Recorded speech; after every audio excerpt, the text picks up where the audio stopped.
History पढ़ ली आप लोग? कहां तक पहुंच गए? एक हफ्ते में खत्म हो जाएगा क्या?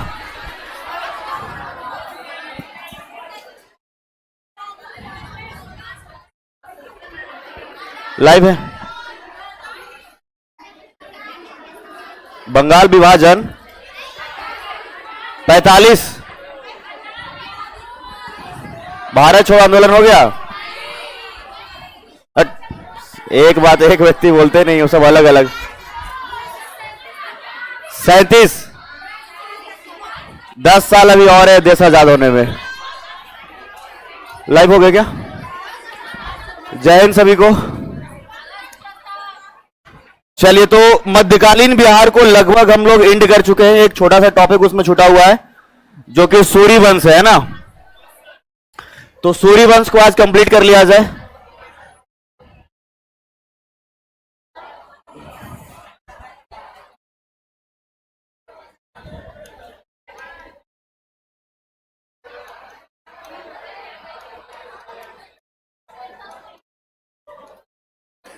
तो बीच में आपका एक मिसिंग टॉपिक था, ये है ना। तो जब हम दूसरा हिस्सा बता रहे थे आपको मध्यकाल का, मध्यकालीन बिहार का, तो क्या हुआ? पंखा क्या हो गया? क्या हुआ? क्या लग रहा है? देखिए जरा, पंखे बंद कर दीजिए, आवाज कर रहा है तो मुगल कालीन बिहार के दौरान आपने देखा कि जब मुगल काल चल रहा है तो इसी दौरान बाबर के बाद, बाबर कब से कब तक था? 1526 से 1530 तक। बाबर के बाद कौन थे? 1530 से लेकर के 1540 तक। और उसके बाद बीच में आपने देखा कि यहीं पर बीच में जो है आपका 55 तक है ना, सूर्यवंश चला है। तो यही बीच में आपका मिसिंग है, बाकी तो हमने पढ़ा दिया है। 1555, 15 साल का है ना। तो ध्यानपूर्वक देखिएगा पूरे कहानी को पहले सुन करके, और उसके बाद तब लिखने का कार्यक्रम चलेगा। बीच में लिखते पकड़ा गया जो बगल वाला बता देगा, उसको जेल भेजा जाएगा। समझ में आया? इसलिए कॉपी कलम सब बंद कीजिए पहले और पूरा ध्यान से सुनिएगा। आवाज जा रहा है ना? पीछे पीछे वाले पहुंच रहे आवाज? चलिए, बहुत बढ़िया, ठीक। तो सबसे पहले संस्थापक के विषय में जानेंगे। और संस्थापक आप लोगों को पता है कि यह शेर शाह सूरी। कौन है? शेर शाह सूरी वंश के संस्थापक कौन है? इसके बचपन का जो नाम है, बचपन का नाम क्या बताया था? फरीद खां। क्या बोला? फरहीन खान, फरीद खां। तो बचपन का नाम फरीद खां और 55 का नाम शेर शाह सूरी। याद रहेगा? बचपन का नाम क्या है और 55 का नाम? इनका जो जन्म हुआ है वो जन्म हुआ है 1472। कब बताया हमने? 1400। हालांकि किताबों में इतिहासकारों को जो है लेकर के इसका विवाद भी है, ठीक है। कुछ इतिहासकार कहते हैं कि इनका जन्म 1486 में हुआ है।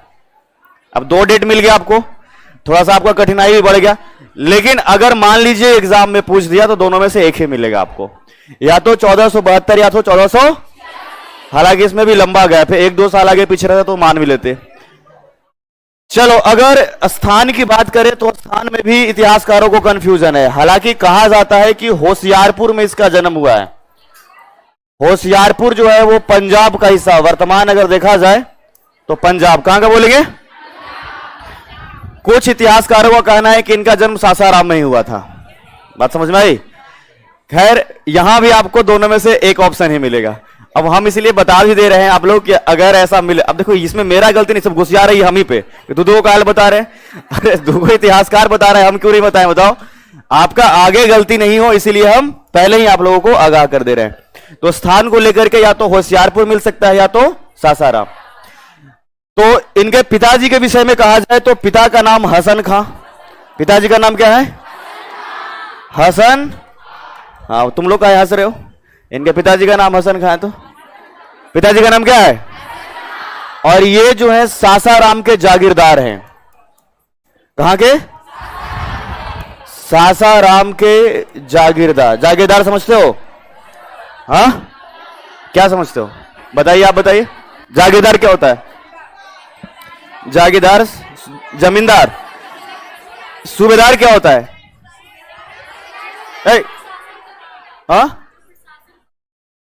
सूबेदार क्या होता है? सूबेदार क्या होता है? सूबेदार देखते हैं तो उधर देख रही है, शांत रहो। दो पर्सनालिटी हमेशा मिलेगा, देखना, एक तो सूबेदार और एक आपका जागीरदार। एक दिन बता करके छोड़ा, भूल गए। सूबेदार मतलब जो पूरा कानूनी प्रमुख होगा, मतलब कि किसी भी प्रांत का सबसे प्रमुख व्यक्ति जो होगा वो। और दूसरा हमने क्या कहा? जागीरदार कहने का मतलब सीधा समझ लीजिए कि जितना जमीन उसके अंतर्गत है वहां से टैक्स वसूल करके और सीधे राजा को देना, समझ गए? तो टैक्स कलेक्ट करके जो है राजा को देने का जो काम है वो कौन कर रहा है? जागीरदार। समझ में आ गया? तो एक प्रांत के अंदर में एक सूबेदार हो सकते हैं, लेकिन एक से अधिक जागीरदार हो सकते हैं। बात समझ में आ रहा है? छोटे छोटे क्षेत्रों में जागीरदारों को बांटा जाता था, मतलब कि अगर कोई प्रांत यानी कि राज्य के बराबर है तो उसके अंदर अगर मतलब उसमें जो है कंट्रोल करने के लिए एक सूबेदार है तो कई जागीरदार होते हैं। जैसे कई बार आप लड़ते हुए जैसे रोड पर सुन लिए होंगे ऐसा बात, दो ऑटो वाला लड़ गया आपस में, बोलेगा रोड के बारे में तुम्हारा बाप का जागीर नहीं है, ऐसा सुना है? तुम्हारा बाप का जागीर मतलब ये जमीन पर जो है तुम्हारे पिताजी का हक नहीं है। बात समझ में आ रहा है? हाँ, क्या हो गया? पंखा बंद कर दीजिए। तो क्या दिक्कत है? देखिए सुमन जी, दिक्कत है तो उन लोगों को हटाकर उधर उधर बिठाइए, ज्यादा दिक्कत हो रहा है तो जागीरदार और सूबेदार का मतलब समझ में आ गया? कानूनी प्रमुख व्यक्ति कौन होता था? और टैक्स कलेक्ट करने वाला, हाँ, जमीन के टैक्स कलेक्ट करने वाला जागीरदार। ये तुम लोग हल्ला कैसे कर रहे हो? देखिए तो कहां से हल्ला हो रहा है? हाँ, देखिए तो लोग हल्ला कैसे कर रहा है? बंद करके उधर उधर बिठाइए सबको। तुम लोग क्यों देख रहे हो? हल्ला क्यों कर रहे हो?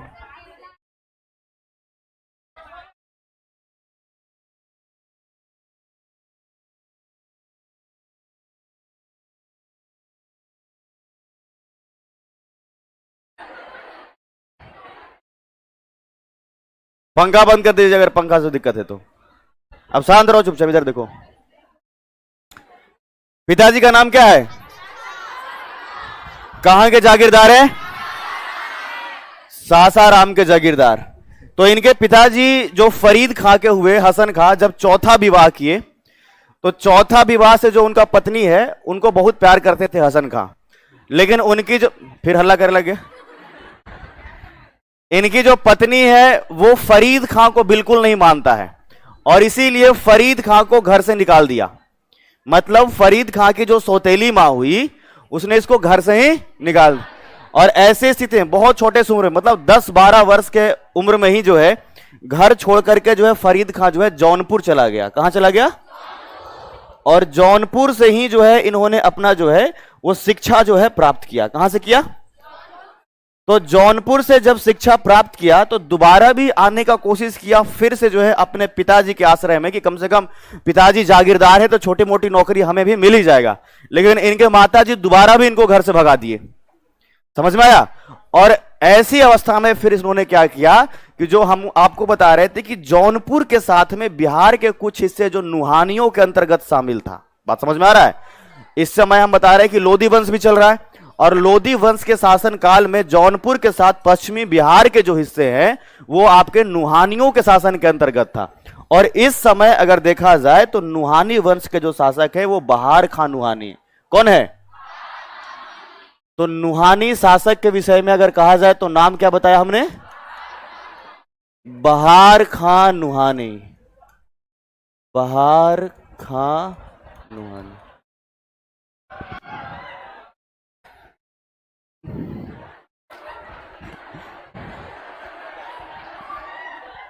तो बहार खान, अरे देखो इधर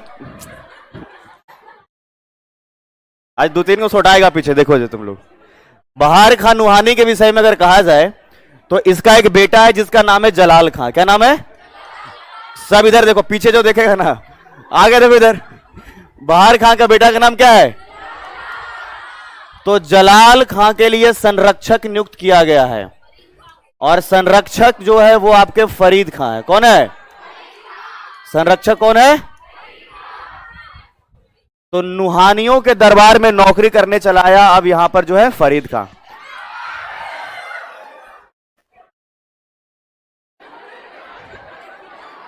चल क्या रहा है?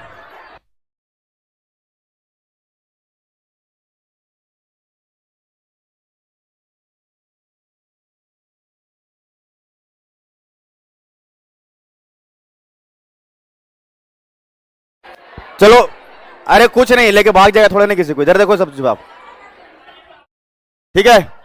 तो जलाल खां का संरक्षक कौन बना? अभी उठा करके पूछना शुरू कर देंगे, डंडा से सबको पिटना शुरू कर देंगे, समझ गया? चलो लिखना शुरू करो, लिखो लिखो लिखो लिखो लिखो लिखो। सूर्यवंश लिखो, तुम लोग बड़ा हल्ला कर रहे हो। सूर्यवंश,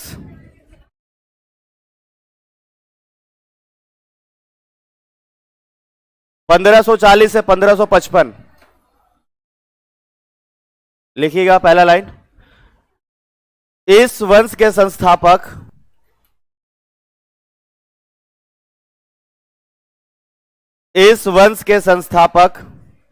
शेर शाह सूरी को माना जाता है। इस वंश के संस्थापक शेर शाह सूरी को माना जाता है।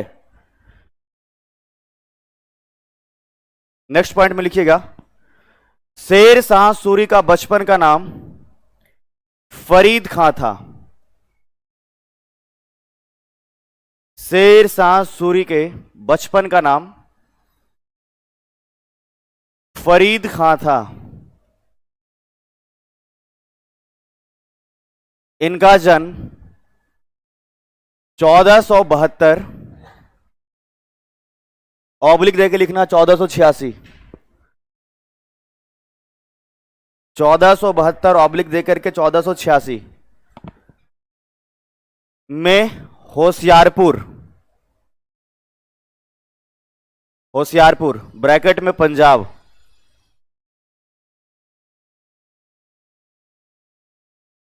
में हुआ था। नहीं, बस यही लिखो। नेक्स्ट पॉइंट लिखिएगा, फरीद खां के पिता का नाम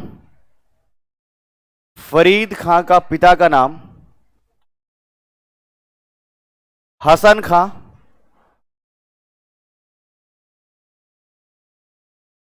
खां, जिसे सासाराम का जागीरदार प्राप्त था।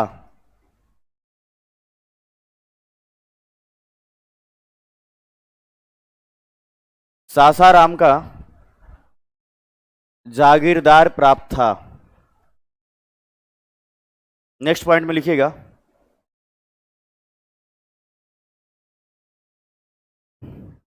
फरीद खां का शिक्षा जौनपुर से पूरा हुआ। फरीद खां का शिक्षा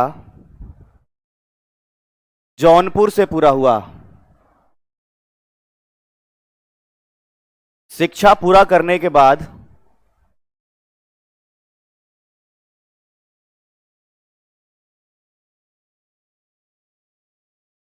नुहानियों के दरबार में नौकरी करने लगा।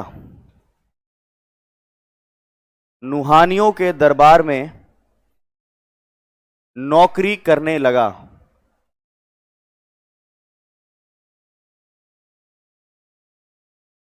नेक्स्ट पॉइंट में लिखिएगा, नुहानी वंश के शासक बहार खां नुहानी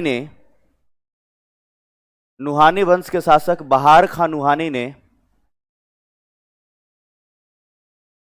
अपने पुत्र जलाल खां के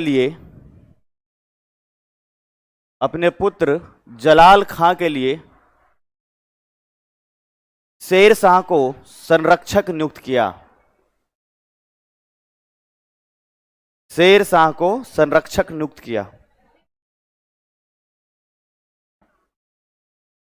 फरीद खां का तो दूसरा नाम है शेर शाह। अब थोड़ा फरीद खां बड़ा हो चुका है तो नाम में भी परिवर्तन करेंगे ही करेंगे, जाहिर सी बात है। नेक्स्ट पॉइंट में लिखिएगा आप लोग, जलाल खां का रक्षा करते हुए जलाल खां का रक्षा करते हुए शेर शाह ने एक बाघ को मार गिराया। हाँ, शेर शाह ही अभी नाम बोलो तभी तो उपाधि देंगे, है ना। बाघ को सॉरी, शेर को मार गिराया। तभी बहार खां नुहानी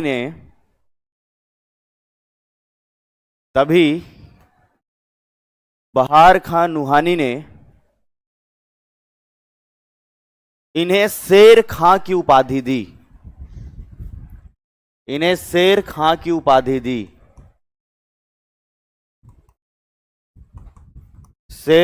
की उपाधि दी। क्लियर है? अब ध्यान से सुनेगा, कोई हल्ला नहीं करेगा बीच में, ठीक है। अब देखो, इस समय जलाल खां का तो रक्षा कर दिया आपका कौन, फरीद खां या फिर शेर शाह ने। कुछ ही सालों के बाद, कुछ ही वर्षों के बाद बहार खां का मृत्यु हो गया। और जब बहार खां की मृत्यु हो गया तो इनकी जो विधवा थी जिसका नाम था दूदू बेगम, क्या नाम था, दूदू, तो ये विधवा हो गई जब दूदू बेगम, तो इसी से विवाह कर लिया शेर शाह। बात समझ में आ रही है? शेर शाह ने विवाह कर लिया। अब बिना कोई अतिरिक्त जो है वो दिमाग लगाए पूरे सासाराम का जो प्रशासक है अपने आप बन गया। आप समझ सकते हैं बात को, कुछ अलग से करने की ही जरूरत नहीं है। दूदू बेगम से जब विवाह किया शेर शाह ने तो ये क्या है कि सासाराम के प्रशासक बन गए, अलग से कुछ करने की जरूरत नहीं पड़ा। तो सासाराम का जब ये प्रशासक बना तो एक और घटना हुआ है कि इस समय जो इसका बेटा यानी कि जलाल खां था वो पूरा जो है इस क्षेत्र को ही छोड़ करके भाग गया। उसको मतलब थोड़ा ठीक नहीं लगने लगा कि अब चूंकि राजा कोई और बन चुका है शेर शाह, और इस बात को एक्सेप्ट नहीं कर पा रहा था जलाल खां। तो जलाल खां ने इस पूरे नुहानियों को छोड़कर के ही, पूरे परिवार को छोड़कर के ही चला गया और संपूर्ण तरीके से जो है अब सासाराम का जो है प्रशासक यहां पर बन चुका है कौन, शेर। इस बीच में एक घटना हुआ, एकदम ध्यान से सुनिएगा। जब बहार खां नुहानी ने संरक्षक बनाया था शेर शाह को या फिर फरीद खां को, तो इसी बीच में जो है वो शेर शाह यहां से भाग करके चला गया था जो है बाबर के जो है दरबार में। क्योंकि समझिएगा ये नुहानी वंश के चलने के दरमियान ही लोदियों का अंत भी हुआ है और इसी समय जो है वो बाबर ने भारत में मुगलों की स्थापना भी किया है, मुगल साम्राज्य की स्थापना किया। तो आपको हमने जो बताया था एक बात कि 1528 में जो लड़ाई हुई थी चंदेरी की, याद है? तो इसी चंदेरी की लड़ाई में जो है शामिल है इस तरफ जो है कौन, आपके शेर शाह सूरी। और इसी लड़ाई के दौरान इसने कहा था कि अगर वक्त ने हमारा साथ दिया तो बहुत जल्द हम भारत से मुगलों को समाप्त। अब ये चंदेरी की लड़ाई के बाद अभी भी जो है शेर शाह वहां शामिल नहीं है, यहां से छोड़ करके गया है और दोबारा फिर से यहीं आया बहार खां के पास में और इसको दोबारा रख लिया गया है। बात समझ में आ रहा है? पहली बार नौकरी कर रहा है, नौकरी छोड़ करके चला गया बाबर के दरबार में, बाबर के यहां नौकरी करने, और वहां से भी भाग करके दोबारा आया है और दोबारा जो है इसको बहार खां ने यहां पे रख लिया। तो इसके बीच की यह घटना रही है, याद रहेगा आप लोगों को। चलिए, तो अब यहां पर शेर शाह जो है वो सासाराम का प्रशासक बन चुका है। इसका विधवा जिसका नाम क्या है, इससे विवाह करके 1530 में जो है, ये 1530 में यहां पर जो चुनार, आपने सुना है चुनार का किला का नाम पढ़ा तो होगा आपने। वर्तमान देखा जाए तो मिर्जापुर में यह पड़ेगा, उत्तर प्रदेश का मिर्जापुर। तो मिर्जापुर में भी यह हुआ कि यहां के जो राजा है उनका भी जो है मृत्यु हो गया। तो उनकी जो पत्नी थी उसका नाम था लाडो बेगम, ठीक है, लाडो बेगम।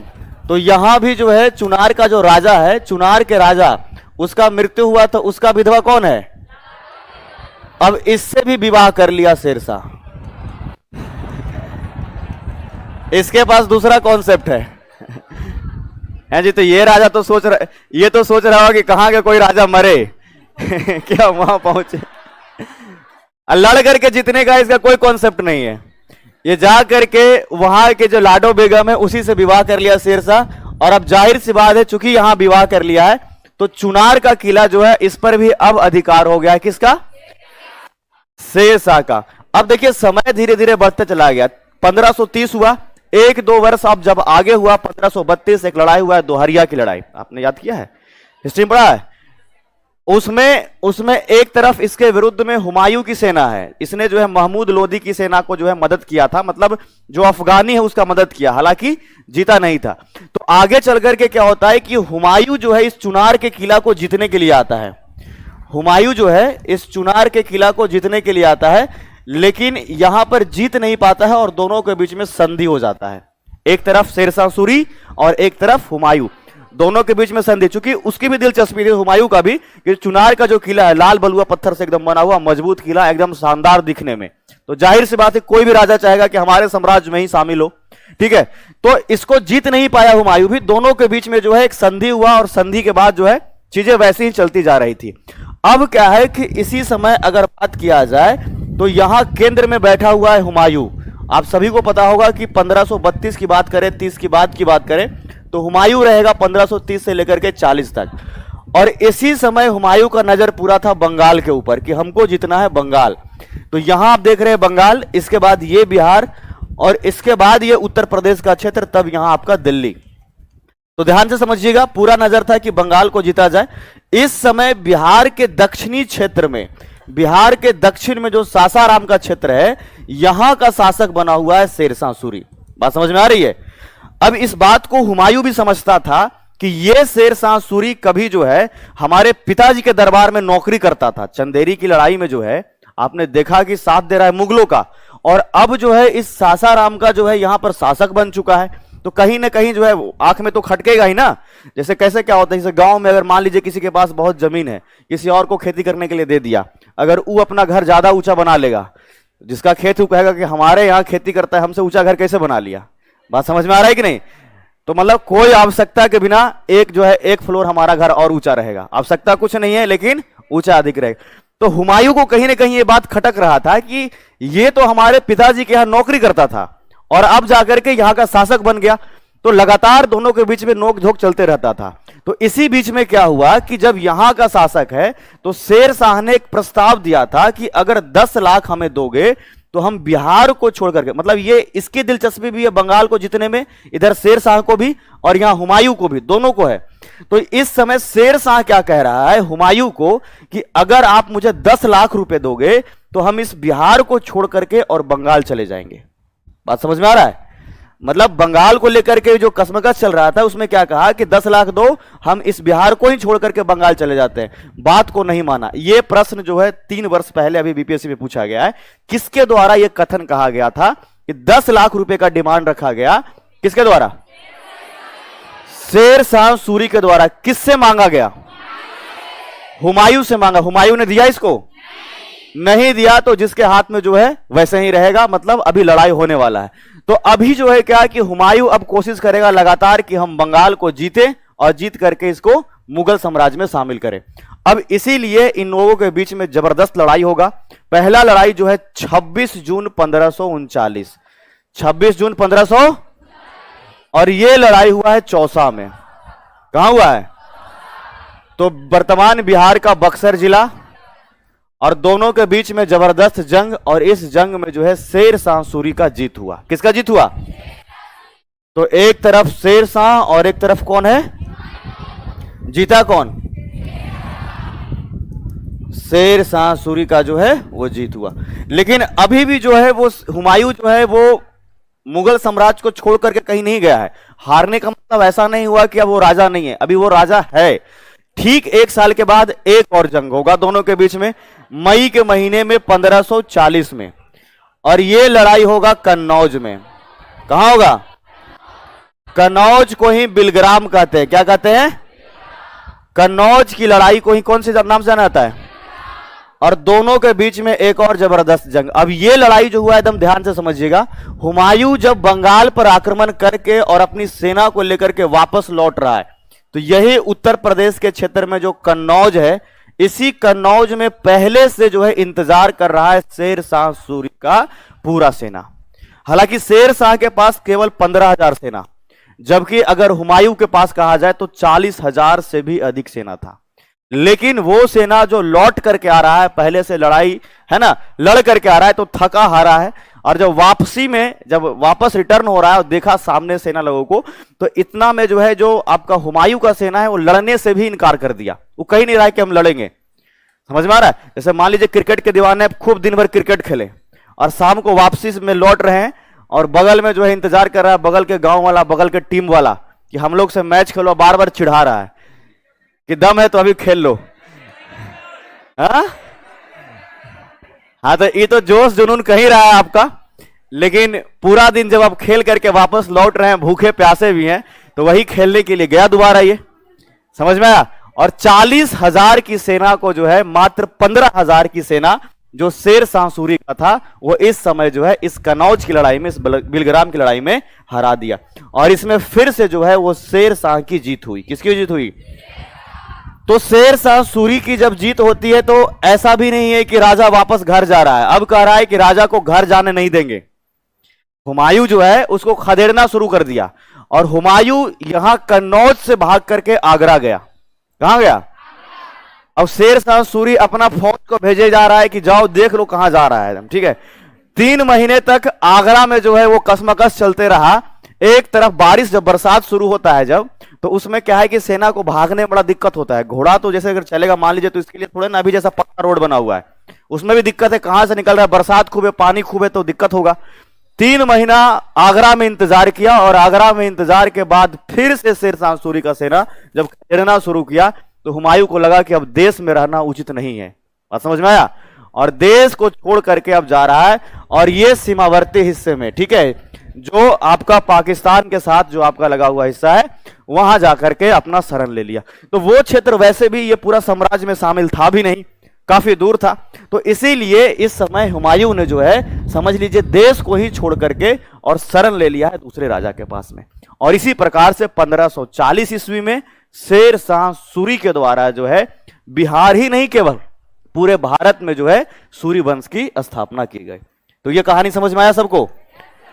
सूरी वंश की जब स्थापना किया गया तो स्थापना के बाद इनके विषय में अगर कहा जाए तो बहुत ही बेहतरीन प्रशासक माने जाते हैं शेर शाह सूरी, क्योंकि डिसिप्लिन इनके जीवन में इतना अधिक था। मतलब जो करना है वो केवल करना ही है, वो आपको आगे के कुछ घटनाओं में समझ में आ जाएगा। राजा यानी शासक बनने के ठीक 1 वर्ष के बाद 1541, कब की बात कर रहे हैं? 1541, जिस जगह पर आप लोग 1541 यानी कि राजा बनने के ठीक 1 वर्ष बाद जहां आप लोग बैठे हुए हैं, ये जो पाटलिपुत्र है इसका जो है ऐसा कहा जाता है पुनः निर्माण करा रहा है, पुनः एक नगर की तरह जो है बसा रहा है, इसको वरीयता देते हुए।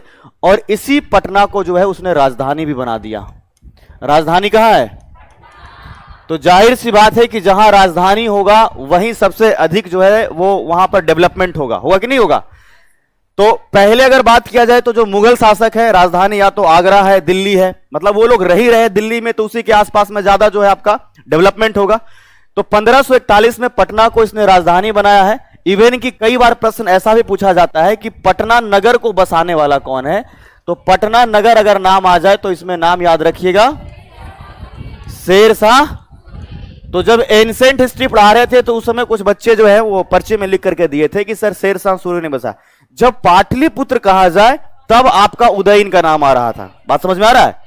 पाटलिपुत्र जब नाम आ रहा था तो आपने देखा कि गंगा और सोन के संगम पर, है ना, उसने उदयन ने स्थापना किया था। लेकिन अगर पटना नगर कह दिया जाए तो कौन होगा? शेर शाह। अब देखिए इन्होंने अपने प्रशासन में कितना अधिक बदलाव किया है। पहले तो इसको जो है राजधानी बनाया। राजधानी बनाने के बाद जो है इनका सबसे पहला प्रयास ये रहा कि यातायात को बढ़िया किया जाए। और यातायात को बढ़िया करने के लिए ये जो बंगाल का हिस्सा दिखता है, हालांकि यहां पर जो देश दिखता है आपको बांग्लादेश, ठीक है, ये बांग्लादेश भी उस समय बंगाल का ही हिस्सा है, भारत में ही शामिल है ये बांग्लादेश। यहीं पर जो ढाका है, कहां के बारे में हमने बोला, तो उस समय ढाका जो है वो बंगाल का हिस्सा है। और यही जो है आपके बंगाल से लेकर के पेशावर तक के, कहां की बात कर रहे हैं हम? पेशावर। तो अभी वर्तमान में ये तो पाकिस्तान का हिस्सा हो गया, लेकिन उस समय चूंकि ये भारत का ही हिस्सा था, यहां से यहां तक के जो है एक सड़क का निर्माण कराया। हालांकि कुछ सड़क पहले से भी बने हुए थे तो उसका मरम्मत भी करवाया। तो दोनों ही बातें, एक तो सड़क का मरम्मत, निर्माण भी और साथ साथ में मरम्मत भी। कहां से कहां तक? सड़क इन्होंने बनाया है बंगाल से लेकर के, बंगाल से पेशावर। अब समझिए कि कितना बड़ा सड़क है ना। इसी में अभी आप वर्तमान में पढ़ते हो नेशनल हाईवे 1 और नेशनल हाईवे 2। आपने देखा ना, एक तो इधर कलकत्ता से लेकर के आगरा, फिर वहां से लेकर के आगे आपको चला जाता अमृतसर तक के। अब जो कि पाकिस्तान का जो पेशावर का हिस्सा भारत में तो है नहीं, तो हम तो अब ये कहेंगे नहीं कि हमारा रोड जो है पेशावर तक जा रहा है नहीं ना भारत का हिस्सा। तो यहां पर बंगाल से लेकर के पेशावर तक, चूंकि यहां का जो है एक तो रोड का यानी सड़क का निर्माण भी कराया है, और साथ साथ में याद रखना है आपको कि इसका मरम्मत भी, ठीक है, मरम्मत भी कराया है। तो चूंकि इतना लंबा सड़क था, इसलिए इनको एक नाम से नवाजा गया, और वो नाम है सड़के आजम। क्या कहते हैं इसको? सड़के आजम के नाम से कौन जाने जाते हैं? शेरशाह। तो जब अंग्रेज हमारे देश में आया, तो इस देखिए ब्रिटिश जब हमारे देश में आया था तो इतिहास खूब पढ़ता था भारत का। अगर आप देखेंगे तो एंसेंट टाइम पर भी जो समुद्रगुप्त है उसको नेपोलियन कह रहा है, चंद्रगुप्त मौर्य के इतिहास को भी पढ़ रहा है ना। एंसेंट टाइम में भी, मेडिवल टाइम में भी जब शेरशाह सूरी को देख रहा है तो कह रहा है इतना लंबा सड़क का निर्माण किया है, यहां से लेकर के आपके बंगाल से लेकर के पेशावर। तो बोला कि बहुत बड़ा सड़क है, और इसीलिए इसको कहा है grand trunk road, grand trunk, ठीक है। शॉर्ट में इसी को आप क्या कहते हो? GT road. तो इसको कहा है किसने? अंग्रेजों ने, ब्रिटिशों ने यह नाम दिया। ऐसा नहीं कि उसी समय जो है शेरशाह सूरी ने ऐसा नाम दिया, ऐसा कुछ नहीं है। उस समय चूंकि सड़क इतना बड़ा है कि इसको सड़के आजम से नवाजा गया है, सिर्फ शेरशाह सूरी को। इतना बड़ा सड़क है कि अभी की भी जो सरकार बनती है एक बार में इसका मरम्मत नहीं करवा पाता है। मतलब एक बार का जो उसका शासन काल है ना 5 साल का, उसमें यहां से लेके यहां तक मरम्मत ठीक से नहीं हो पाता है। मतलब कहेगा कि आधा में आके अटक गया, जैसे मान लीजिए दूसरा चुनाव आ गया तो दूसरे चुनाव में फिर से कहेगा अब की बार फिर से सरकार। समझ में आ रहा है? तभी ये काम पूरा होगा। समझ में आ रहा है कि नहीं? एक बार में काम, देखो सरकार का योजना ऐसा ही चलता है। जब भी किसी सरकार को नोटिस करोगे तो उसका योजना ऐसा ही चलेगा। कोई भी बड़ा स्कीम रहेगा उसमें आधा काम पहले ही दे देगा, और उसके बाद कहेगा जिताओगे तो काम पूरा हो जाएगा। मतलब फॉर्म भर दो, रिजल्ट भी आ जाए, लेकिन ज्वाइनिंग कब होगा? दोबारा सरकार होगा तब दोबारा में आपका ज्वाइनिंग होगा। तो ये सरकार लोगों का ना प्रलोभन होता है कि आप इस चीज को करिए, हमारा सब योजना ऐसे ही, प्रदूषण खत्म करेंगे हम 2030 में, कुछ और कहेंगे कार्बन उत्सर्जन से मुक्त करेंगे हम 2040 में। तब तक सरकार आप बनाते रहिए और उसके बाद हम कंप्लीट करेंगे। तो इतना बड़ा रोड, हालांकि अटल बिहारी वाजपेयी जी का जब शासनकाल था तो उस समय इन्होंने इसका मरम्मत कराने के लिए बीड़ा उठाया था कि हम एक बार में इसको पूरा कर लेंगे। तो ग्रैंड ट्रंक रोड। इसके अलावा अगर कहा जाए तो इनका बड़ा बदलाव और भी देखा जाए। देखिएगा ये जो सड़क बनाया है इन्होंने, इसको देखा कि यहां से यहां तक यातायात में तो सुविधा हो गया, लेकिन कोई भी व्यक्ति अगर यहां से शुरू करेगा, मान लीजिए बंगाल से पेशावर जाना है उसको, तो एक दिन में तो जा नहीं सकता है यहां से यहां तक। समझ में आ रहा है कि नहीं? क्योंकि ये घोड़ा का प्रयोग कर रहा है, गधा का प्रयोग कर रहा है, ऐसा ही कुछ, मतलब या तो कुछ ऐसा ही गाड़ी। अब फॉर्च्यूनर और वो वाला तो है नहीं ना कि मतलब लेके निकल गए, डीजल और पेट्रोल से चलने वाला है। समझ में आया कि नहीं? तो चूंकि बहुत लंबा दूरी है तो इसलिए इन्होंने क्या कहा कि इसके किनारे जो है गेस्ट हाउस बना देते हैं। क्या बनाते हैं? गेस्ट हाउस, जिसको कि सराय कहा जाता था। क्या कहते थे? और प्रत्येक एक कोस पर जो है इन्होंने सराय का निर्माण कराया। ठीक है, याद रहेगा?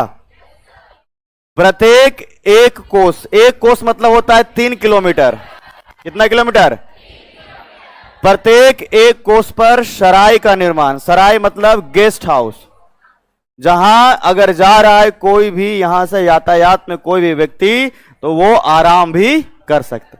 प्रत्येक गेस्ट हाउस में एक कमरा हमेशा जो है शेरशाह सूरी के लिए रिजर्व रहता था। मान लीजिए राजा यहां से गुजर रहे हैं तो वहां वो विश्राम कर सकते हैं। तो इनका योजना बढ़िया था कि यहां पर जो है आपका बनाया जाए, और भी अन्य क्षेत्र में भी गेस्ट हाउस बनाए गए, सराय बनाए गए। इसके बाद इन्होंने क्या सोचा, आप देखो रोड भी यहां से वहां तक चला गया, गेस्ट हाउस भी हमने बना दिया। इन्होंने डाक व्यवस्था का प्रचलन को तेज किया। समझ में आ रहा है? डाक व्यवस्था मतलब कि पोस्टल सर्विसेज जो है इन्होंने शुरू कराया, और इसमें देखा क्या कि अब किसी व्यक्ति को अगर कहीं पर कोई संदेश पहुंचाना है तो खुद जाने की जरूरत भी नहीं है। मान लीजिए कि इस गेस्ट हाउस से कोई व्यक्ति आज यहां गेस्ट हाउस तक जा रहा है तो यहां तक पत्र पहुंचा के छोड़ दिया, कोई व्यक्ति आगे जा रहा है तो यहां तक छोड़ दिया। और इसी प्रकार से एक बहुत बड़ा जो है परिवर्तन माना जाता है उस समय मध्यकाल का जो है डाक प्रचलन का होना। बात समझ में आ रहा है? तो इन्होंने इसी सराय की मदद से, इसी गेस्ट हाउस की मदद से जो है डाक प्रचलन को जो है डाक प्रचलन को जो है एक नया आयाम दिया, प्रचलन को एक जो है नया आयाम दिया। किसने शुरू किया ये? शेरशाह। मतलब अब खुद किसी व्यक्ति को जाने की जरूरत भी नहीं है, अगर किसी के अपने परिवार के पास या किसी गांव में किसी कस्बे में संदेश को पहुंचाना है तो। क्लियर है सभी को? चलिए, इसके बाद इनका जो बड़ा परिवर्तन एक था वो इन्होंने चांदी का रुपया शुरू किया। चांदी के जो सिक्के थे इसी को रुपया कहा जाता था। चांदी के सिक्कों को क्या कहते थे? रुपया। और यही रुपया जो है आप लोग, हम लोग, सभी लोग अभी भी इस्तेमाल करते हैं। हमारा करेंसी क्या है ना? हालांकि इनके शासन काल में एक और सिक्का है जिसको दाम कहते थे, ठीक है, एक और है जिसको क्या कहते हैं, लेकिन दाम चूंकि बहुत लंबे समय तक नहीं चल पाया, तो जैसे नहीं बोलते कितना दाम है, अरे कोई सामान खरीदते हुए नहीं बोलते हो, भूल गए इतना जल्दी? कोई सामान खरीदने का कितना दाम है इसका, इस टीवी का, फ्रिज का, ऐसा नहीं बोलते हो? तो ये दाम वही दाम है, कोई और अलग नहीं है। शुरू किसने किया था? शेरशाह। रुपया भी किसने शुरू किया था? शेरशाह। तो मात्र 5 साल के शासन काल में, मतलब 1540 में जो है वो राजा बना और 1545 में इसकी मृत्यु। बात समझ में आ रही है? मृत्यु से ठीक 1 साल पहले, मतलब कि आप याद रखिएगा 1544 में जो है इसने मारवाड़ पर आक्रमण किया है ना, जो मालवा, तो मारवाड़ पर आक्रमण किया है और यहां का जो शासक है वो राजपूत है। मेवाड़ कौन लिखवा दी? सर मेवाड़ लिखवाए क्या? हाँ, इतना कंफ्यूज क्या हो तुम लोग? लिखवाए तो बताओ, डर कह रहे हो बताओ? तो मारवाड़ पर आक्रमण किया, राजस्थान का क्षेत्र है, और यहां जो है जब आक्रमण किया तो राजपूत लोग जो यहां पे शासक है, तो बड़ा जबरदस्त जंग हुआ। राजपूत में कुछ ऐसे सेना के नेतृत्व करने वाले थे कि युद्ध में तो शेरशाह सूरी जीत गया, लेकिन उसको लगा कि अगर थोड़ा सा हमारा चूक होता अगर, तो हमको जान गंवाना पड़ जाता। बात समझ में आई? यहां मारवाड़ जो है इसको जीत तो लिया शेरशाह सूरी, जीता किसने? शेरशाह सूरी। लेकिन इस समय जीतने के क्रम में जब जीता है तो उसको लग रहा है, जब देखा यहां के नेतृत्व करने वाले को, तो लगा अगर थोड़ा सा चूक होता तो हम इन लोगों से हार सकते थे, जान गंवा सकते थे।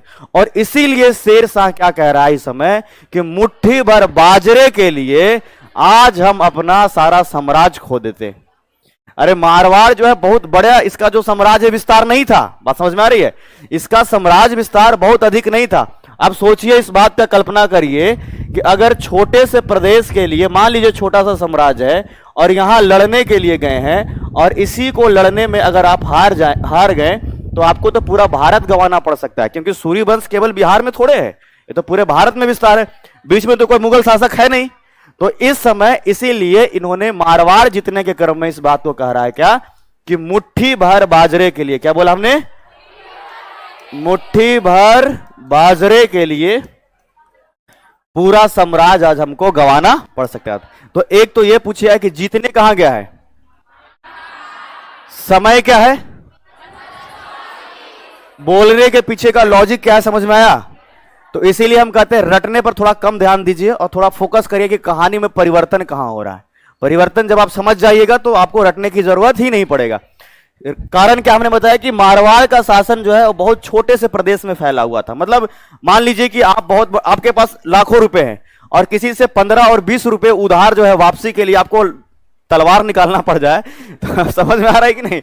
आपको खुद नहीं लगने लगेगा कि 15-20 रुपए की खातिर मान लीजिए गलती से ही तलवार लग जाता, तो दिक्कत है कि नहीं दिक्कत था? इतिहास में सुना है आपने मलिक काफूर के बारे में, 1000 दिनारी कहा जाता है। तो गुजरात अभियान में गए थे कौन जो है? अलाउद्दीन खिलजी। तो अलाउद्दीन खिलजी जब 1299 में गुजरात अभियान में गया तो वहां पर गुजरात में जो है गुलामों का बाजार लगा करता था। हालांकि पूरे दुनिया में सबसे बड़ा गुलामों का बाजार पुर्तगाल में लगता था। समझ में आया? गुलाम कहने का मतलब ऐसा नहीं कि पैर दबाने के लिए और पानी पिलाने के लिए, नहीं। गुलाम कहने का मतलब वो व्यक्ति जो अपने परिवार से एकदम मुक्त होकर के और अपना पूरा जितना भी उनका जीवन है वो किसी सेना में सैन्य प्रशासन को, किसी राजा के लिए सैन्य प्रशासन को मजबूत करने के लिए अपना काम कर सके। समझ में आ गया? तो जो गुलाम होता था बहुत अच्छा तलवारबाज हो सकता है, बहुत अच्छा घुड़सवार हो सकता है। जैसे कुतुबुद्दीन ऐबक बहुत ही शानदार घुड़सवार था, तभी तो उसको इल्तुतमिश ने खरीदा था ना। बात समझ में आई? तो उसी पर, हाँ सॉरी, गौरी, गौरी ने खरीदा था और कुतुबुद्दीन ऐबक ने इल्तुतमिश को खरीदा था, और इल्तुतमिश ने किसको खरीदा था? बलबन को, बलबन को खरीदा था। इसीलिए इल्तुतमिश को कहा जाता है गुलामों का गुलाम। गौरी का गुलाम कौन हो गया? ऐबक, और ऐबक का गुलाम इल्तुतमिश, इसीलिए इल्तुतमिश को कहते हैं गुलामों का।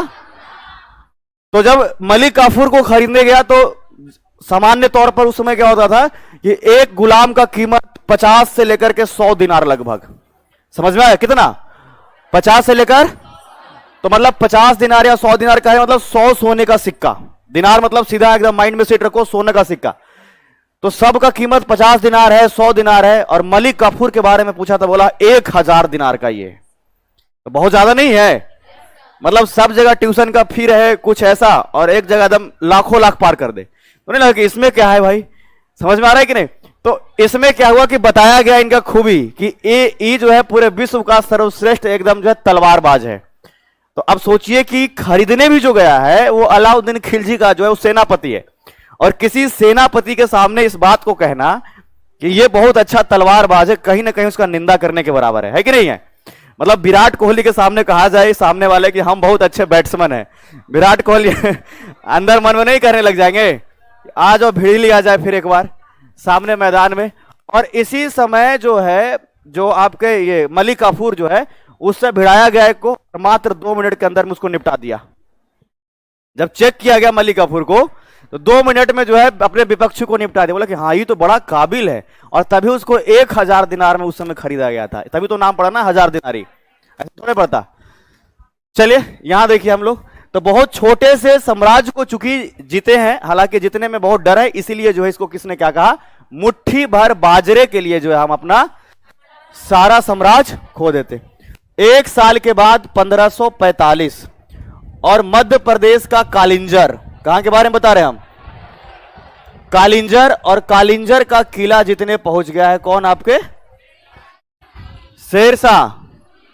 तो अब हम मध्य प्रदेश की तरफ चलेंगे। ये जो आपका उत्तर भारत तो शामिल है ही, और ये मध्य प्रदेश में जो कालिंजर है, जब कालिंजर को जीतने के लिए गया, हालांकि कालिंजर को जीतने के लेकर के कई विवाद है इतिहासकारों को कि आखिर इतना ज्यादा क्या मतलब था कि उत्साहित थे कि हमको कालिंजर जितना ही जितना है। तो ऐसा कहा जाता है कि इसके सेना में एक व्यक्ति शामिल जिसका नाम है बुंदेला, और वो व्यक्ति जाकर के शामिल हो गया था कालिंजर के जो है यहाँ के शासक के साथ में, और दोबारा लौट करके नहीं आया, और दोबारा लड़ने के लिए भी यहां से बार बार मैसेज करता था, मतलब एक संदेश भिजवाता था कि यहां पर युद्ध करने के लिए। तभी 1545 में कालिंजर के किला को जीतने के लिए गए हैं शेरशाह सूरी। कौन गया? तो शेरशाह को यह बात पता है पहले से ही कि कालिंजर का जो किला का जो बाहरी दीवार है वो दीवार बहुत ही मजबूत था। बात समझ में आ रहा है? ये दीवार जो है बहुत मजबूत था, अंदर में किला है और बाहर का दीवार। तो इसके लिए पूरा व्यवस्था करके जो है शेरशाह सूरी निकला। व्यवस्था इस कदर का है कि समझिए कि पूरा बारूद लेके गया है, तोप लेकर के गया है। समझ में आ रहा है? कि एकदम पहले दीवार को उड़ा देना है और उसके बाद किला पर अपना जो है अधिकार हो जाना चाहिए। देखो ये लोग राजा है, राजा सोचता भी अपने तौर तरीके से ही है, मतलब या तो आर या तो पार, मतलब जीतना है तो जीतना। और शेरशाह सूरी तो वैसे भी बहुत निडर व्यक्ति था। हालांकि इस बात को समझिए कि इनका उम्र लगभग अभी 73 वर्ष है जब वो कालिंजर के किला को जीतने गए हैं। कितना वर्ष? कितना वर्ष है? और 73 वर्ष के उम्र में भी कह रहा है कि हमको कालिंजर तो चाहिए ही चाहिए। बात समझ में आ रहा है? अब हम लोगों का या आप लोगों का जनरेशन जब 73 वर्ष की अवस्था में होगा, उम्र होगा, ये लोग तो पहले ही सरेंडर कर दे रही है कि नहीं? लगभग 80 वर्ष के उम्र में वीर कुंवर सिंह अंग्रेजों का छक्का छुड़ा दिए थे। हाँ, समझ में आ रहा है? 80 वर्ष की उम्र में। अब मान लीजिए अभी तो फिलहाल देखा जाए तो 80 वर्ष में तक जीना भी थोड़ा मुश्किल है। अगर मान लीजिए गलती से कोई जी भी लिया तो घर में कहीं ना कहीं खटिया पे पड़ा हुआ मिलेंगे, और कोई काम करने कह दो अगर वैसी उम्र में तो कहेगा अब उम्र रहा। बात समझ में आ रहा है कि नहीं आ रहा है? अब सोचो 73 वर्ष की उम्र में ये बुढ़ाओं को का दिमाग में सेट था कि हमको कालिंजर को मिलाना ही मिलाना। अब सोचो कितना जबरदस्त तरीके से लड़ाई हो रहा है। हाँ, क्या कह रहा है जी? तुम लोग अपना ही जो सोच रहा है क्या कुछ कुछ? बहु रहा बता। 73 वर्ष का उम्र है और जब जीतने के लिए गया तो खूब बारूद लेकर के गया, ठीक है। और इसका एक तोप है जिसका नाम है इक्का, बड़ा फेमस। ये लोग ना तोप का नाम रखता था, समझ में आया? जैसे औरंगजेब के तोप का नाम था नागिन, समझ में आया? तो ये लोग ना तोप का नाम रखता था। जैसे मान लीजिए कि युद्ध करने के लिए जाना है, वैसा हथियार जो एकदम जैसे बोलते हैं ना रामबाण साबित हो सकता है, मील का पत्थर साबित हो सकता है, तो उसका नाम रखा जाता था, ठीक है। आपने वो कोई एक फिल्म तो है, कोई एक मूवी तो है जिसमें सैफ अली खान है और उसमें जो है ऐसा दिखाया गया है कि मतलब कौन सा, तानाजी, ओके। तो उसी में उस नागिन को भी दिखाया गया है कि नागिन जा रहा है यहां से वहां, तो उसको लड़ने के लिए इस समय क्या नाम है तोप का, तो इक्का को लेकर गया, पूरा बारूद भरा गया और बारूद से जब यहां पर लगातार बारूद बरसाया जा रहा है तो एक बारूद का गोला क्या हुआ, यहीं से टकरा करके और वापस इसके खजाने पर ही आकर के गिर गया। जहां से मतलब जहां से सारा फायरिंग हो रहा है ना, वहीं से जो है आकर के इसका बारूद का गोला गिरा। अब जाहिर सी बात है कि अगर बारूद का जो खजाना है उसी पर एक बारूद भी फटेगा, मतलब जैसे समझ लीजिए पटाखा के दुकान में आग लग जाना, समझ में आ गया? और ये पटाखा के दुकान में आग लग जाना और शेर शाह सूरी एकदम मतलब पूरे इसी अंदाज में, मोर्चा संभालो बाईं तरफ के सिपाहियों, और एक तरफ जब आके फटा तो पूरा एकदम शेर शाह सूरी झुलस गए। ऐसा झुलसे कि एकदम मरने बचने के हालात में। और अभी भी पता है क्या कह रहे हैं, जब एक साथ सब कैंप में जमा हुआ इनको देखने के लिए, कोई हल्दी का लेप लगा रहा है, हालांकि गर्मी का समय है, ठीक है, कोई मतलब एकदम सेवा में जुट गया बहुत सारे सैनिक, तो कह रहा मेरे ऊपर ध्यान मत दो मूर्खों, जाओ और कालिंजर जीतो। समझ में आ रहा है? जाओ और कालिंजर जीतो। अब ऐसी अवस्था, और सोचो हुआ क्या, लगभग 4-5 दिन हो गया, ये लड़ाई अभी भी चल ही रहा है, मतलब ये जीतने के क्रम में 5 दिन हो गया लगभग, और अभी भी लगातार। अब जितना सेना देखने आए कहे कि हमारे पास मात्र 1-2 व्यक्ति रहेगा, इसके अलावा अब सब सेना भी सोच रहा है कि राजा जब मतलब शासक हमारा राजा जो है वही बीमार है, मतलब ऐसी स्थिति में कि मरने की स्थिति है, वैसी स्थिति में। हालांकि देखिए इसलिए युद्ध करने में कभी भी महिला को लेकर नहीं जाया जाता था, समझ में आ रहा है? अगर ऐसी अवस्था में अगर इनकी पत्नी होती, मान लीजिए इनकी पत्नी होती, अरे सुनो, अरे मूर्खों सुनो, अभी बताने तो दो। और अगर उनसे पूछ लिया जाता है कि कैसे हैं राजा साहब, कैसे हैं, तो ऐसी बोलती,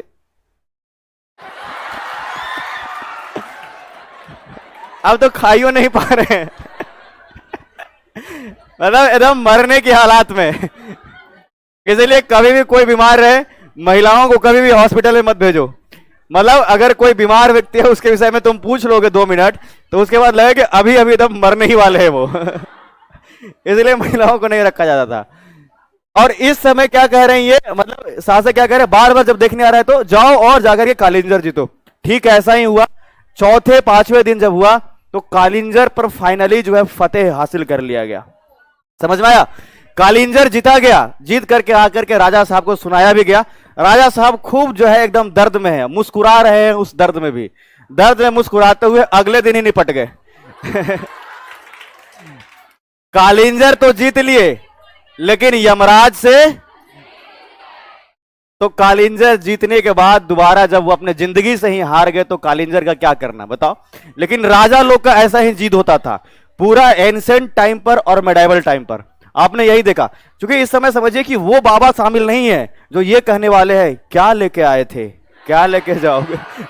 अगर वो रहते तो ये लोग इतना जीतने के, सोचो ना, हम लोग इतिहास में सबको पढ़ रहे हैं, ये यहां जीत लिया, वो वहां जीत लिया, पर पता है पृथ्वी के लिए क्या है? पृथ्वी के लिए जितने भी मानव या जितने भी जीव जंतु है, ये सब सिर्फ और सिर्फ रिसाइकलिंग का काम कर रहा है। समझ में आ रहा है? आप 50 साल, 80 साल, 90 साल, 100 साल, लेकिन पृथ्वी के लिए क्या है? ये बस रिसाइकलिंग का काम हो रहा है कि नहीं? जैसे हम लोग कैसे कहते हैं कि जब कोई थैला खरीद करके लाते हो रिसाइकलिंग वाला चाहिए, ऐसा कि तुरंत खराब हो जाए। पृथ्वी भी यही बात को कहता है कि हमें भी ऐसे ही जीव जंतु चाहिए इस पर, जो 100 साल 50 साल में निपट जाए, दोबारा दूसरे को मौका मिले। तो हम लोग जितना भी कुछ करना चाहे जीवन में, ये हमारा इतना बड़ा एम्पायर हो गया, उतना बड़ा एम्पायर हो गया, हमारे पास ये स्थायी है ही नहीं, है ना? किसी के लिए 20 वर्ष, किसी के लिए 30 वर्ष, 50 वर्ष, ऐसे ही। तो समझ में आ गया? इनकी मृत्यु हो गई फाइनली 1500 इन्हीं का बेटा है जिसका नाम है जलाल खां। इसका भी बेटा का नाम है जलाल खां। ध्यान से सुनो। तो जलाल खां ने अपना नाम बदल करके इस्लाम खां कर लिया है, ठीक है, इस्लाम सूरी। इस्लाम सूरी। एक तो वहां आपको जलाल खां मिल रहा होगा, याद है, बहार खां नुहानी का बेटा। इसका बेटा का भी नाम है जलाल खां, लेकिन इसने अपना नाम कर लिया इस्लाम सूरी। और इस्लाम सूरी लंबे अरसे तक फिर जो है मतलब 45 से लेकर के लगभग 53 तक के अपना इन्होंने जो है अपना शासन चलाया। उसके बाद एक और व्यक्ति जिसका नाम है सिकंदर सूरी। क्या नाम बोला? सिकंदर सूरी। और फाइनली 1555 में हुमायूं का दोबारा एंट्री। जो हुमायूं को अभी हमने हिडन किया था, जो इधर आपको इस हिस्से में हुमायूं को भेजा था ना, तो 1540 में तो हुमायूं के जीवन में अब इस समय बड़ा कष्ट था। जब यहां शेर शाह सूरी है, अब एक ही कहानी में दो कुछ आप सीख सकते हैं। ये शेर शाह सूरी एक बहुत ही मतलब कहा जाए तो नीचे तबके से उठ करके उभर गया है ना। इसको तो घर से निकाल दिया गया है ना, जौनपुर में शिक्षा ग्रहण किया, ट्यूशन पढ़ाता था, अंगरक्षक बना और पूरे भारत का जो है नेतृत्व करने वाला बन गया। मतलब कि अगर सपना देखा है तो उसको पूरा किया जा सकता है। दूसरे तरफ अगर देखा जाए तो हुमायूं 1540 में देश को छोड़ करके सीमावर्ती हिस्से में शरण लिया हुआ है। मतलब एकदम समझ लीजिए बंजारा वाला एकदम जिंदगी है। 1540 में छोड़ा, 1541 में हमीदा बानो बेगम से विवाह हुआ है ना। 1541 में हमीदा बानो बेगम से विवाह। लेकिन वो विवाह कैसा रहा होगा? मान लीजिए कि कोई राजा है तो राजा की तरह विवाह होना चाहिए, तो इनका विवाह कोई राजा की तरह नहीं हुआ, एकदम आम व्यक्ति की तरह। मतलब समझ रहे ना, राजा के नेतृत्व में तो कहा जाए एकदम समझ लीजिए जैसे कहते कहते बिहार में एकदम झोल झाल शादी कर दिया, मतलब एकदम कैसे भी काम हो गया बस। अब 1541 में विवाह और 1542 में पुत्र रत्न की प्राप्ति अकबर। समझ में आया? और तब दोबारा एंट्री हुआ है इनका 1555 में। तो दो लड़ाई आपने देखा होगा, एक तो मच्छीवाड़ा और दूसरा सरहिंद की लड़ाई, बात याद है। और 1555 से लेकर के मात्र एक वर्ष तक 1556 एक वर्ष तक ही दोबारा जो है ये शासक बने रहे। 1556 में आपने देखा कि लाइब्रेरी की सीढ़ियों से गिरने के कारण जो है हुमायूं की, यह प्रश्न पूछा जाता है जी कि निम्नलिखित में से कौन मुगल शासक थे जिनका मृत्यु लाइब्रेरी की सीढ़ियों से गिरने के कारण हुआ? कौन? हुमायूं का। तो जब इनका मृत्यु का दिन था तो हुमायूं नामा में इस बात को लिखा हुआ है बखूबी कि आज महाराज सुबह से ही जल्दी जल्दी में दिख रहे हैं। ऐसे इन लोगों का जिमनी लिखा जाता था ना, जैसे बाबर का बाबरनामा हुआ, हुमायूं का हुमायूं नामा, इन लोगों का पूरा जिमनी। तो जिमनी में गुलबदन बेगम ने लिखा है कि आज महाराज जो है वो सुबह से ही जल्दी जल्दी में है। और ये हुमायूं जो है वो थोड़ा मदिरा का सेवन खूब करते थे। मदिरा समझते हो? शराब। तो इस बात को लिखा गया है कि आज जल्दी जल्दी में महाराज सुबह मदिरा का सेवन करना भी भूल गए हैं। सुबह ही उठ करके मतलब सेवन कर लेते थे। अब सोचो कि मतलब वैसे जो लोग होते हैं पीने के बाद अनबैलेंस होते हैं। समझ में आ रहा है? कि जिस दिन नहीं पिए हैं उसी दिन अनबैलेंस हो गए हैं। तो सुबह सुबह महाराज जल्दी में है, मदिरा का सेवन नहीं किए हैं जिस दिन मृत्यु हुआ, और उसी दिन लाइब्रेरी की सीढ़ियों से गिरने के कारण इनका जो है, हुमायूं ज्योतिष में बहुत बड़ा विश्वास रखने वाले व्यक्ति थे। पढ़ा होगा आपने, 7 दिन में 7 रंग का कपड़े पहनते थे। तो इसको पहले कंप्लीट किया जाए फिर हम लोग आगे बढ़ेंगे। कहां तक आपने लिखा?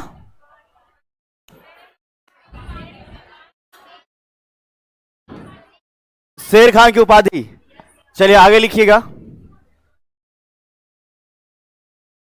अब याद रहेगा कहानी आप लोग को, घर जाते जाते याद करते रहना, सर काका बताए थे। मजा तब आएगा जब एग्जाम हॉल में रहोगे और यही कहानी दोबारा याद आ जाएगा। कई बार ऐसे ही बच्चे आंसर करते करते हंसने लग जाता है, तो हंस काहे रहे हो? तो नहीं सर जो कहानी बताए थे वही वाला याद आ गया। तो इसी तरीके से हम चाहते हैं कि प्रश्न पत्र देखने के बाद आपके एकदम चेहरे पर मुस्कुराहट हो। समझ में आया कि नहीं? तो रटने वाला जो है आपका लॉजिक दोबारा बाद में वो होना चाहिए, पहले समझना, समझ करके लिखना, तब आगे की कहानी। नेक्स्ट पॉइंट में लिखिएगा, शेर शाह सूरी ने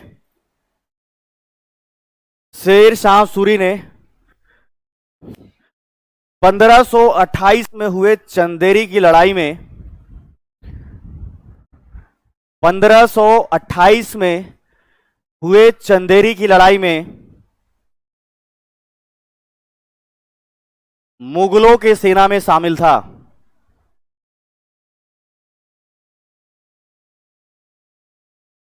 मुगलों के सेना में शामिल था। इसी युद्ध के दौरान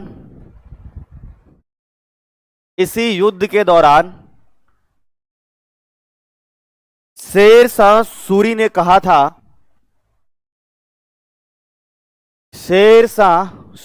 कहा था,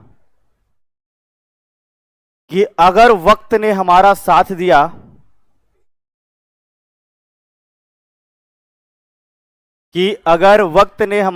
दिया तो बहुत जल्द हम भारत से मुगलों की सेना को या मुगलों को हम भारत से बहुत जल्द मुगलों को समाप्त कर देंगे।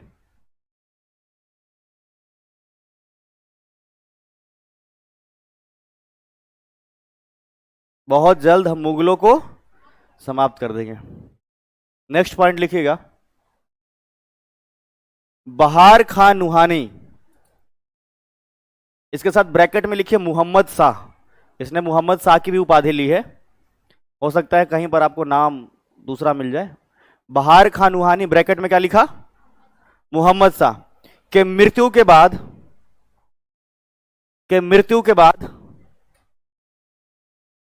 उनके विधवा दूदू बेगम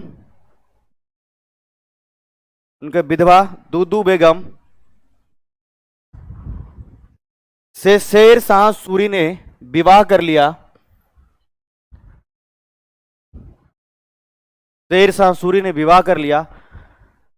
तथा सासाराम का प्रमुख प्रशासक बन गया। सासाराम का प्रमुख प्रशासक बन गया।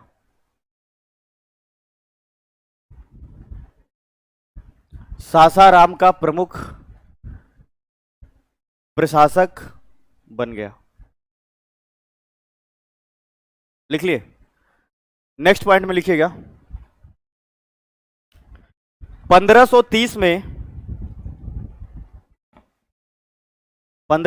में चुनार के किले पर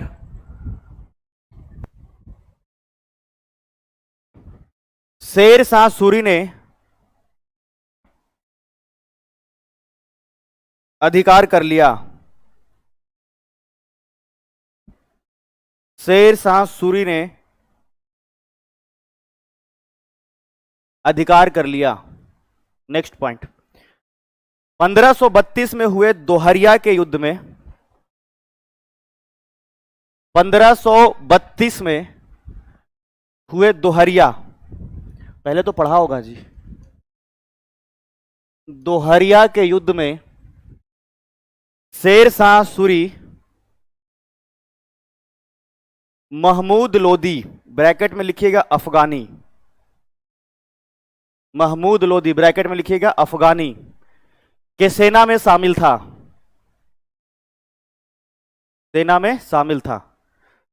अब हाँ, महमूद लोदी ब्रैकेट में अफगानी लिख लीजिएगा, क्योंकि वो भी अफगानी मुसलमान है और ये भी अफगानी थे, इसीलिए उसकी मदद भी कर रहे थे, है ना। महमूद लोदी ब्रैकेट में अफगानी के सेना में शामिल था। तो दोहरिया की लड़ाई में एक तरफ अफगानी लोग हैं और एक तरफ हुमायूं है। क्योंकि आप समझ सकते हैं 1532 चल रहा है और 1532 में जो शासक है वो कौन है देश में, हुमायूं ही होगा ना, 1530 से लेकर के 40 तक। आगे लिखिएगा नेक्स्ट पॉइंट में,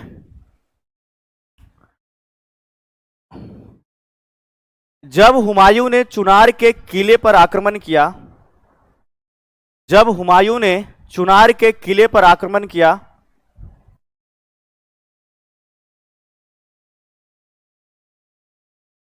तो विरोध में शेर शाह सूरी ने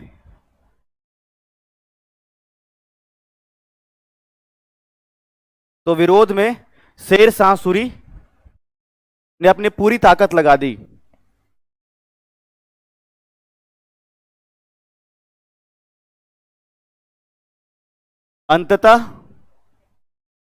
अंततः दोनों के बीच संधि होती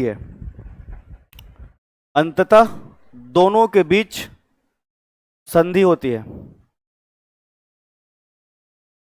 नेक्स्ट लिखिएगा अगला पॉइंट, 26 जून 1539,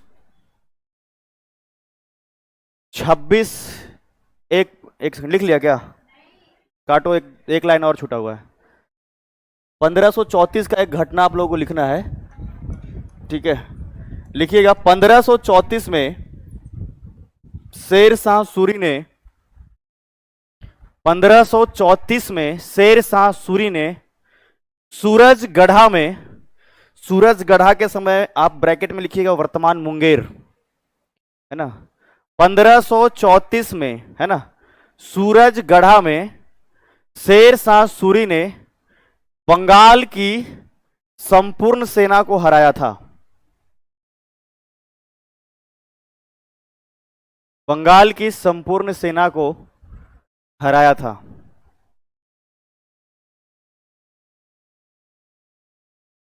लिख लिए?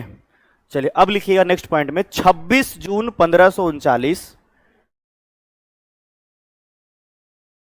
को 26 जून 1539 को चौसा, ब्रैकेट में क्या लिखिएगा, बक्सर, चौसा में शेर शाह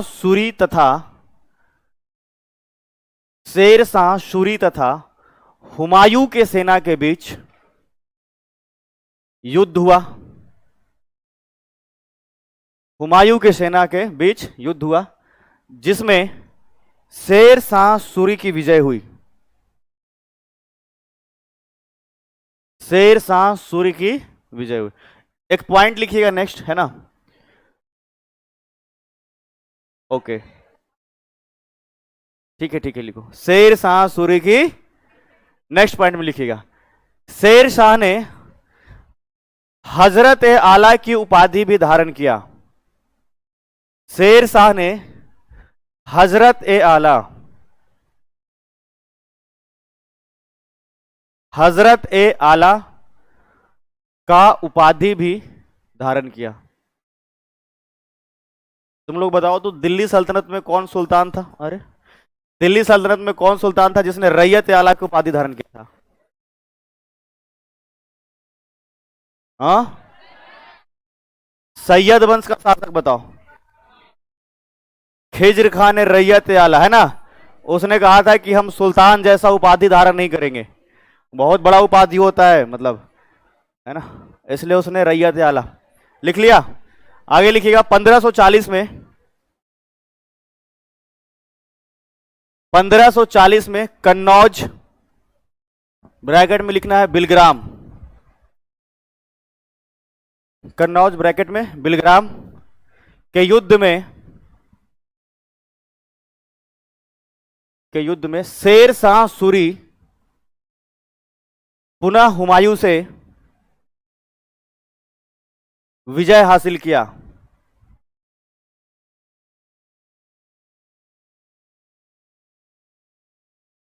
पंद्रह सौ 40 में कन्नौज ब्रैकेट में बिलग्राम में पुनः शेर शाह सूरी ने पुनः हुमायूं से विजय हासिल किया। विजय हासिल किया। इसी के साथ भारत में अस्थायी तौर पर मुगलों का साम्राज्य समाप्त हो गया।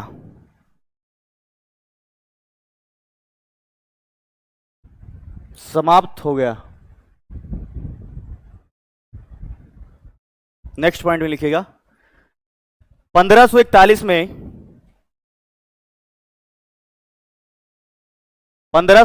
में शेर शाह सूरी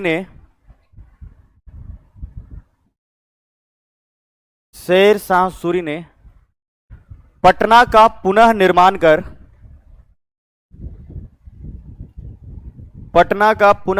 कर इसे सूरी वंश की राजधानी बनाया। इसे सूरी वंश का राजधानी बनाया। लिख लिए? चलिए आगे लिखिएगा नेक्स्ट पॉइंट। लिखिएगा शेर शाह सूरी ने बंगाल के ढाका से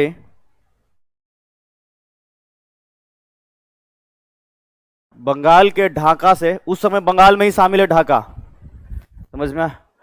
अब चूंकि समझ रहे हैं कि बांग्लादेश अभी अलग देश है, लेकिन उस समय बंगाल का हिस्सा था। बंगाल के ढाका से पेशावर तक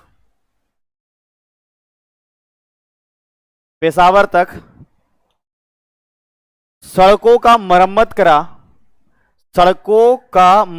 कराकर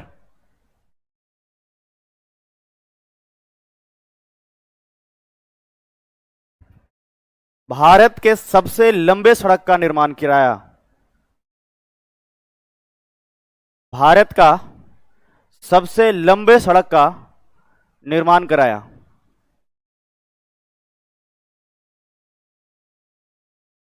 जिससे इन्हें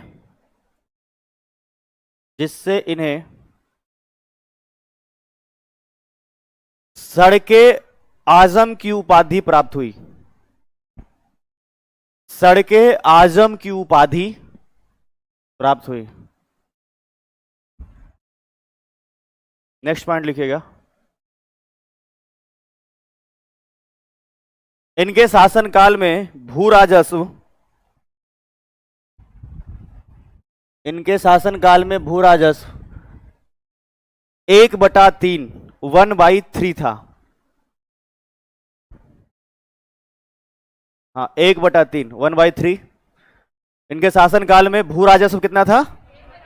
हाँ, मतलब जितना भी जमीन पर हो रहा है जो खेती करने के बाद जो उसका जो है 1/3 हिस्सा जो है वो राजा के पास जमा होगा।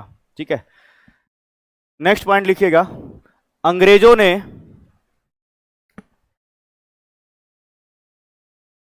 इस लंबे सड़क को जीटी रोड, या लिखिएगा उसमें पहले ग्रैंड ट्रंक रोड ब्रैकेट में लिखिएगा जीटी रोड नाम दिया। अंग्रेजों ने इस सड़क को ग्रैंड ट्रंक रोड ब्रैकेट में क्या लिखना है? जीटी रोड नाम दिया। ठीक है, तो बिहार का जब ज्योग्राफी पढ़ाएंगे तो उसमें हम आपसे डिस्कस करेंगे कि बिहार के कौन कौन से हिस्से से जीटी रोड गुजरता है। पता है किसी को? कहां कहां?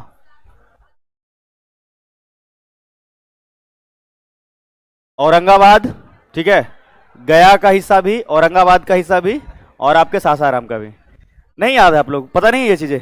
अरे जीटी रोड बिहार से भी गुजरता है। दक्षिणी बिहार का जो हिस्सा आपका है ना, सासाराम हो गया, औरंगाबाद हो गया, फिर आपका जो है गया का जो डोभी का क्षेत्र हो गया, शेरघाटी डोभी। चलो लिखो आगे। नोट करना है क्या इसको भी? लिखो, नोट कर लो इसको भी। यह सड़क वर्तमान बिहार के सासाराम, औरंगाबाद तथा गया से गुजरती है। लिख लिए? है ना, इसी को कहते हैं नेशनल हाईवे 1। आप इसको भी ब्रैकेट में लिख लो। जब इतना लिख ही लिए हो तो उसके साथ में लिख लीजिएगा नेशनल हाईवे 1, NH1 लिख लिए? चलिए आगे लिखिएगा। शेर शाह सूरी ने प्रत्येक कोष ब्रैकेट में 3 किलोमीटर,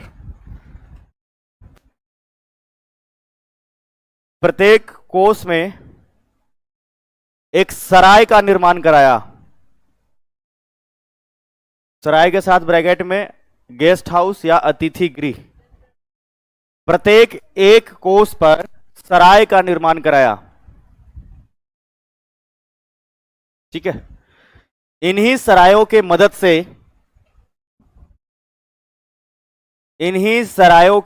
से डाक प्रचलन का विस्तार काफी तेजी से हुआ। डाक प्रचलन का विस्तार काफी तेजी से हुआ।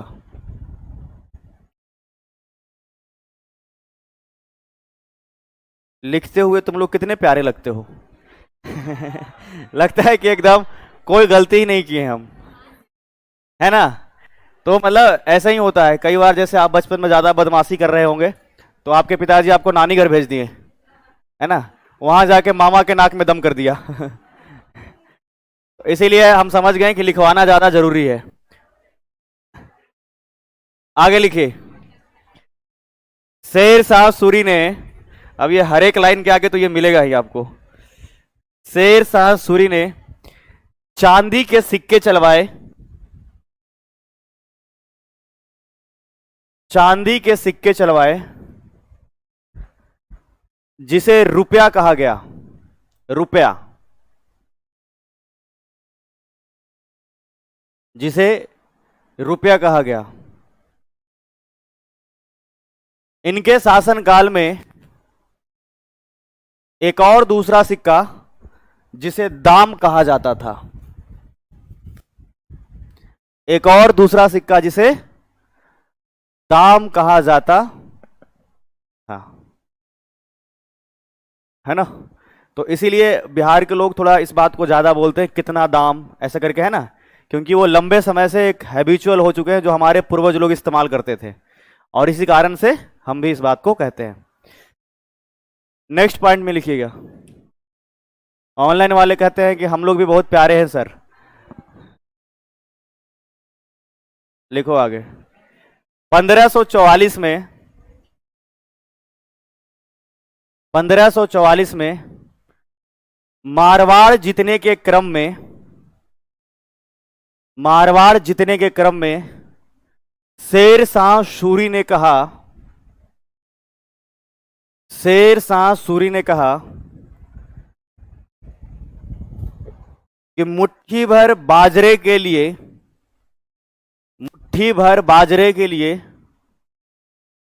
आज हम अपना सारा साम्राज्य गवा बैठते। मुट्ठी भर बाजरे के लिए आज हम अपना सारा साम्राज्य गवा बैठते।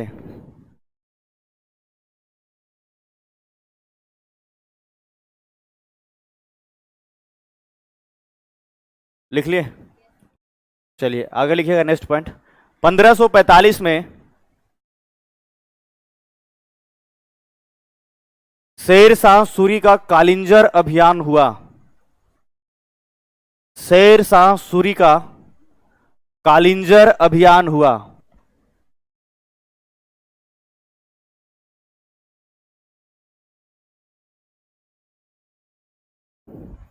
इस वक्त शेर शाह सूरी की उम्र लगभग 73 वर्ष है।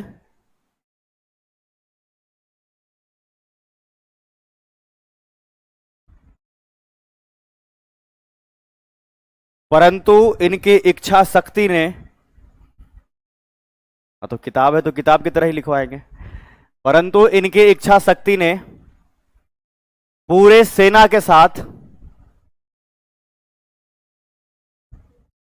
कालिंजर जीतने में सफल रहा।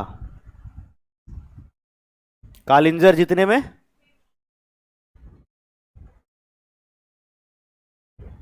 अब दोबारा नहीं बोलेंगे, कहां तक लिखे? सफल रहा तो हो गया, सफल ही तो करना है। उस बेंच पर किसी ने नहीं लिखा क्या? 1545 में शेर शाह सूरी, अब दोबारा बोलेंगे तो दूसरा ही तरीके से मेरा लाइन आएगा।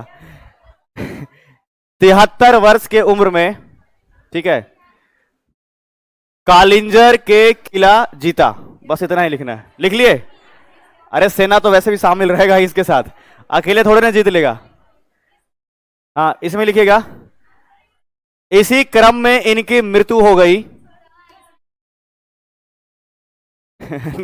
अब इच्छा शक्ति पर 1545 में नहीं लिखे तो नहीं लिखो अब, ठीक है। 1545 में 73 वर्ष की उम्र में शेर शाह सूरी ने कालिंजर के किला को जीता। लिख लिया? इसमें कोई दिक्कत नहीं है ना? लिखो आगे। इसी क्रम में इनकी मृत्यु हो गई। जीत लिया ना? इसी क्रम में इनकी मृत्यु, है ना। इनका पुत्र इस्लाम शाह,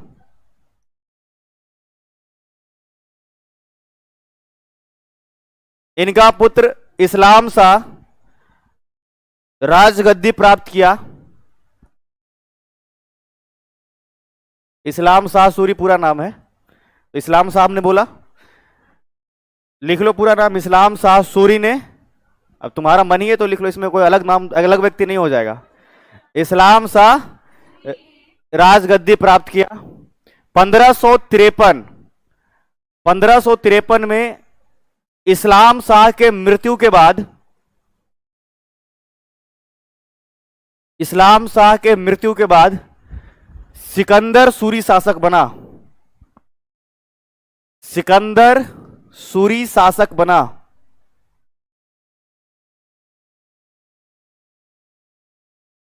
सिकंदर सूरी शासक बना। लिख लिया इसको। 1555 में, नेक्स्ट पॉइंट में लिखना है, 1555 में मच्छीवाड़ा तथा सरहिंद के लड़ाई में, मच्छीवाड़ा तथा सरहिंद के लड़ाई में सूरी वंश का पूर्णतः अंत हो गया। सूरी वंश का पूर्णतः अंत हो गया तथा भारत में पुनः 1555 में मच्छीवाड़ा तथा सरहिंद की लड़ाई में सूरी वंश का पूर्णतः अंत हो गया। सूरी वंश का पूर्णतः तथा पुनः भारत में मुगल साम्राज्य की शुरुआत हो गई।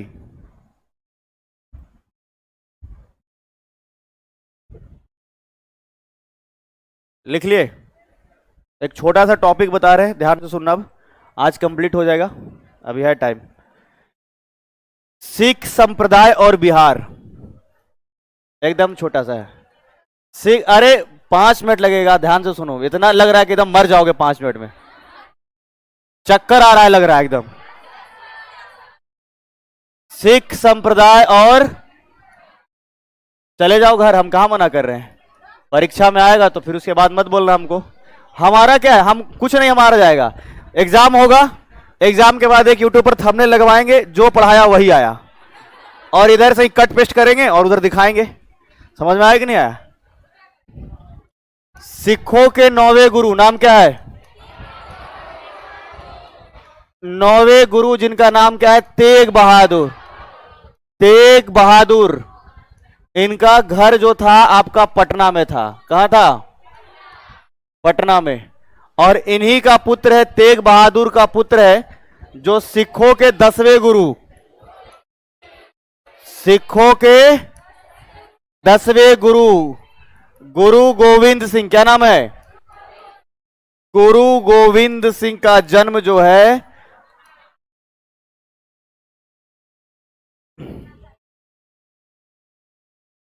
26 दिसंबर, ये डेट को याद रखिएगा, 1666 को पटना में हुआ। कहां हुआ? तो आपको यह भी पता होगा ये सिखों के अंतिम गुरु हैं, सिखों के। इसीलिए सिख संप्रदाय के लिए पटना में 2 जगह, एक पटना साहिब जिसको आप जानते हो, पटना साहिब में ही गुरुद्वारा बना हुआ है ना, तो ये चर्चित है आपके सिखों के लिए। तो एक बात और याद रखना है कि गुरु गोविंद सिंह का जो माता जी का नाम है, इनका नाम है गुजरी देवी। गुजरी देवी। पिता का नाम क्या है? तेग बहादुर। और माता जी का नाम? तो इसको नोट डाउन किया जाए तेजी से। सिख संप्रदाय और बिहार, सिख संप्रदाय और बिहार, यहीं से नोट डाउन कर लोगे क्या? लिखो, 2-4 लाइन ही लिखवाने वाले हैं, ठीक है। सिखों के 10वें व अंतिम गुरु, अच्छा लिखो, सिख संप्रदाय और बिहार। तुम लोग का थोड़ा प्रोसेसर स्लो हो जाता है ना, रात होते होते लगता है कि अब तो एकदम नहीं चल रहा है। अच्छा, कितने लोग का उंगली एकदम मतलब अंतिम पड़ाव पे रहता है कि नहीं? अब एकदम लग रहा है कि इससे तो मतलब फोका हो जाएगा इसमें एकदम। नहीं, ये हमेशा याद रहेगा, अगर सिलेक्शन हो गया तो भी हम नहीं चाहते कि आप लोग का सिलेक्शन नहीं हो कभी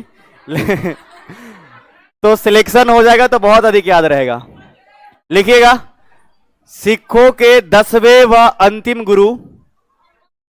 गुरु, अरे लिखो ना, जैसा बता रहे भाई, यहां से नोट डाउन करना जरूरी थोड़े होता है, यहां तो हम समझाने के लिए बताते हैं आपको। सिखों के 10वें व अंतिम गुरु गुरु गोविंद सिंह का जन्म 26 दिसंबर 1666 को 26 दिसंबर 1666 को पटना में हुआ। 1666 को पटना में हुआ। इनके पिताजी गुरु तेग बहादुर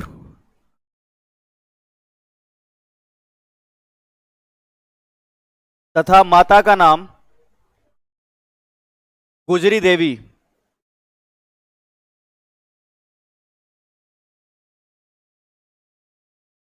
है ना।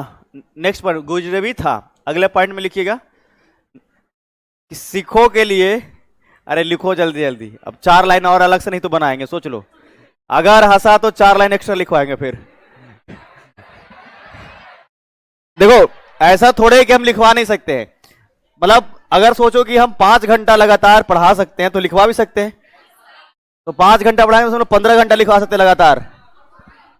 देखो हमारे क्लास में पीपीटी का कॉन्सेप्ट थोड़ा सा कम रहता है, मेरा ये फोकस होता है कि पहले आप लोग को समझा दे, लेकिन आप लोग करते क्या हो, समझने के टाइम पे क्या करते हो, हल्ला। लिखो आगे लिखिएगा, सिख संप्रदाय के लिए, क्या लिखा, बात वही है, सिखों के लिए पटना साहिब में